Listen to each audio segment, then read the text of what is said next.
ആദ്യം കൊൽക്കത്തയിലെ വാർത്തയിലേക്ക് വരുമ്പോൾ കൊൽക്കത്തയിൽ കഴിഞ്ഞ കുറേ ദിവസങ്ങളായി പ്രതിഷേധം തുടരുകയാണ്. ഒപ്പം ആദ്യം മുതൽ ഉയരുന്ന ആരോപണമാണ് ആർജിക്കർ ആശുപത്രിയുടെ ഭാഗത്തുനിന്ന് ഗുരുതര വീഴ്ചയുണ്ടായി, അവർക്കെന്തോ ഒളിപ്പിക്കാനുണ്ടെന്ന്.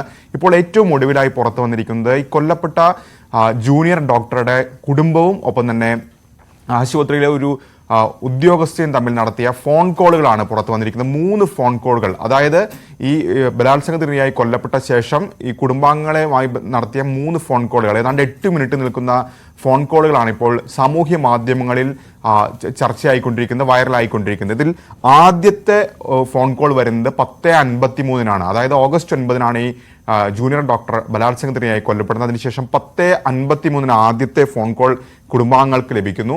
അതിൽ പറയുന്ന പ്രധാനപ്പെട്ട കാര്യം, മകൾക്ക് സുഖമില്ല, നിങ്ങളുടെ നമ്പർ സംഘടിപ്പിച്ചുകൊണ്ട് ഞാൻ വിളിക്കുന്നതാണ്, അറിയിക്കാൻ വേണ്ടി വിളിച്ചതാണ് എന്നാണ് ആദ്യം സൂചിപ്പിക്കുന്നത്. രണ്ടാമത്തെ കോൾ, അതിനുശേഷം കുറെ സമയത്തിന് ശേഷം രണ്ടാമത്തെ കോള് കുടുംബത്തിന് വരുന്നു. പെൺകുട്ടിയുടെ അച്ഛനാണ് ഫോൺ എടുക്കുന്നത്. അതിൽ പറയുന്ന കാര്യം, തീരെ സുഖമില്ല, അത്യാഹിത വിഭാഗത്തിൽ പ്രവേശിപ്പിച്ചിരിക്കുന്നു.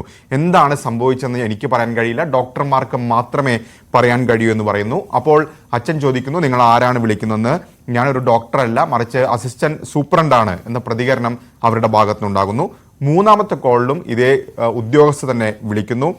അതിൽ പറയുകയാണ്, ഒരുപക്ഷെ മകൾ ആത്മഹത്യ ചെയ്തിരിക്കാം, ഇവിടെ പോലീസുണ്ട്, ഞങ്ങൾ എല്ലാം ഇവിടെ ഉണ്ട് എന്നൊരു പ്രതികരണം അവർ നടത്തുന്നു. ഇതിൽ നേരത്തെ പറഞ്ഞതുപോലെ എന്തോ ഒളിപ്പിക്കാനുണ്ട്. ഈ സംഭവം നടത്തിയ ശേഷം കൃത്യമായി കുടുംബാംഗങ്ങളെ വിവരം അറിയിച്ചിരുന്നില്ല. മണിക്കൂറുകൾക്ക് ശേഷമാണ് ഈ അറിയിച്ചിരിക്കുന്നത് എന്ന് ആദ്യം മുതൽ ഉന്നയിക്കുന്ന കാര്യമാണ്. അത് ശരിവെക്കുന്ന തരത്തിൽ ഒരു ഇടപെടൽ അല്ലെങ്കിൽ എന്തോ ദുരൂഹത അധികൃതരുടെ ആശുപത്രി അധികൃതരുടെ ഭാഗത്തു നിന്നുണ്ടായി എന്ന് വ്യക്തമാക്കുന്നതാണ് ഇപ്പോൾ ഈ സന്ദേശം. ഏതായാലും ഇതിന്റെ ആധികാരികത തെളിയിക്കപ്പെട്ടിട്ടില്ല. കുടുംബവും ഈ വിഷയത്തിൽ ഇതുവരെ ഫോൺ കോളുകൾ സംബന്ധിച്ച് പ്രതികരണത്തിന് തയ്യാറായിട്ടില്ല. ഏതായാലും ചില ഉദ്യോഗസ്ഥരുടെ സമ്മർദ്ദത്തിന് വഴങ്ങിയായിരിക്കും ഒരുപക്ഷെ ഈ 3 കോളുകളും ചെയ്തേക്കുന്നതെന്ന് സംശയം കൂടി ഈ ഘട്ടത്തിൽ ബലപ്പെടുകയും ചെയ്യുന്നുണ്ട്. ഇനി